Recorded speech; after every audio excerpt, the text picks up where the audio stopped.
I'm really, really curious, Reverend Deborah, how you have maintained your connection with the church, because the obstacles I've gone through in life have really made me question religion. I'm going to be honest. I do think it's serendipitous that you had your calling to ministry so early, because I think it was ingrained in you in a way different from my experience, not growing up with any religion and then finding it and then not finding a fit for me and my experiences and a place that just made sense to me. I can't imagine with the translations I hear of the Bible on the internet preachers, right? The social media pastors. Where do you see yourself in the Bible, and how did you find yourself in the Bible? I found myself, first off, as a messenger of hope. That was because Jesus was a messenger of hope. The Apostle Paul was a messenger of hope. James was a messenger of hope. These were biblical characters that offered hope. As I see myself today, I'm a messenger of hope in the lives of others. And so when I look through Scripture, I see myself in so many rooms. I see myself as David, a man after God's own heart, who also was a notorious sinner that God so loved. God said so. David was a man after God's own heart, loved him. So God, I could see God looking at the flaws in me, and I could see it in Scripture.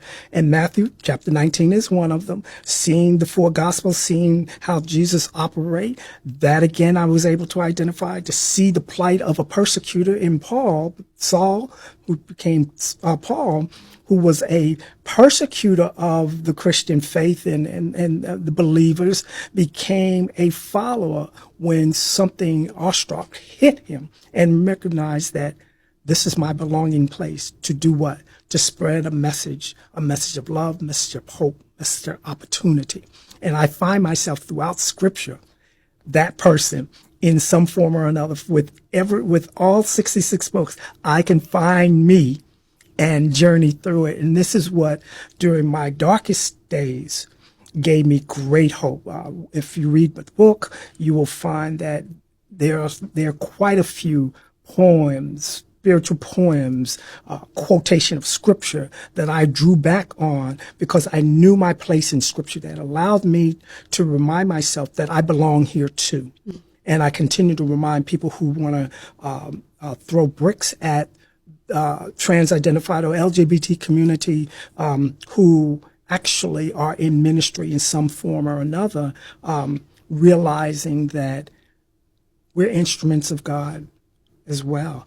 My ministry is much larger today. My platform is much more larger today since I transitioned. Before it was a small. The space was small. Why? Because I was staying in the pulpit. When I moved it out of the pulpit, my audience was wide. I've traveled the country. I've been in spaces that enables me to let others know that they belong here too. Why? The Scripture says so. The Scripture says so. You're here to make a difference. And that's what we're here to do. And that goes back to just more gatekeeping in religion. Yeah. People saying who belongs and who doesn't belong. And so you've created your own church, your own platform to let people know that they're welcome. Absolutely. Yeah, that's really beautiful. It really, really is. And I love how you have so much work you've done and so much work to do, but you also make it seem so simple. Yeah.